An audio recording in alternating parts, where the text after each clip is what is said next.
ከላይኛው መንግስት እግዚአብሔር አምላክ ሁላችንንም አያጉልን። አሜን አትሉ? መቼስ የምን ምርቃት ነው ብላችሁ ነው? እግዚአብሔር አምላክ ሁላችንን በመንግስቱ ይሰብስበን። እናንተ በህይወታችሁ ወንጌልን ማስተማር ትችላላችሁ። ለምሳሌ ያረጋችሁት ነጭ ነጠላ እኮ የሚሰብከው ምን ነው የሚሰብከው? ወንጌልን ነው የሚሰብከው። አሁን ለምሳሌ ስትወጡ ሰው ቢያያችሁ ከየት እየመጣ ነው ገሌ ነው የሚለው። አሁን ለምሳሌ አረ የኔ ጎረቤት ከቤተ ክርስቲያን እየመጣኝ ነው መሰለኝ ነጠላ ለብሳለች ይላል። አሁን ለምሳሌ ጥቁር ብትለብሱ ጥቁር ሻርብ ብትለብሱ እገሌ ከየት እየመጣች ነው የሚባለው። ከየት እየመጣች ይባላል። ልክ እንደዛ ነጠላ ለብሳችሁ ስትወጡ ከቤተ ክርስቲያን ነው እንደተባለው የምትለብሱት አለባበስ በሰፈር ውስጥ በራሱ ማለት ነው የምትለብሱት አለባበስም እንደዛው ነው። ጥቁር ሲለብስ ከለቅሶ ቤት ነው እንደተባለ ሰው ያልሆነ አለባበስ ሲለብስ ሰው አይምሮ ውስጥ የሚስለው ምንድነው? አይ ከሆነ ከኃጢአት ስፍራ እየመጣች ነው ይላል።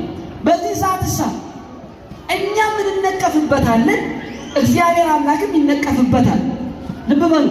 መልካም አለባበስ መልካም ሁኔታ ላይ ካለንሳ ኧረ ገሌ ጨዋ ሆናለች እኮ ይባላል። ምን ገብቷት ምን ተረፍቷት? ኧረ እሷ ላትለት ቤተክርስቲያን የምትመላለስ አይደለች እንዴ ይባላል። ከተቸው ስለዚህ እኛ በራሳችን በኑሯችን ምን ማለት እንችላለን? መስበክ እንችላለን። እኔ ከዚህ ቀደም ነግሬያችኋለሁ፣ ልድገምላችሁ። እኛ እግዚአብሔርንም ማሰደብ እንችላለን፣ እግዚአብሔርንም ማስመስገን እንችላለን። እውነት ነው አስቡ። ለምሳሌ እኛ የሰው ነፍስ ስናጠፋ አህዛቡ ምን ይላል መሰላችሁ? አይ ክርስቲያኑ ሰው ሲገሉ እኮ እግዚአብሔር ዝም አላቸው አምላካቸው ለምንድን ነው ብሎ አንዱን ይጠይቋል። አይ አምላካቸው እንደነሱ ደም የሚስማሙ አምላክ ቢሆን ነው ይባላል። በእኛ ምክንያት ማን ተሰደበ? እኛ ስንዘሙት ዝም ይላል እግዚአብሔር አምላክ፣ ምህረቱ የበዛ አምላክ ስለሆነ። ሰዎች ይኸውና አይገሌ ለስሙ ክርስቲያን ፈጣሪዋ እንዴት አይቀስፋትም? ኧረ የለም እርሱም እንዲህ አይነት ነገር የሚስማሙ አምላክ ቢሆን ነው ይሉናል። ሎቱ ስባል እኛ ስንሰርቅ እግዚአብሔር አምላክ ዝም ይለናል። ሲሰርቅ አምላኩ እንዴት አይቀጣውም ይላል።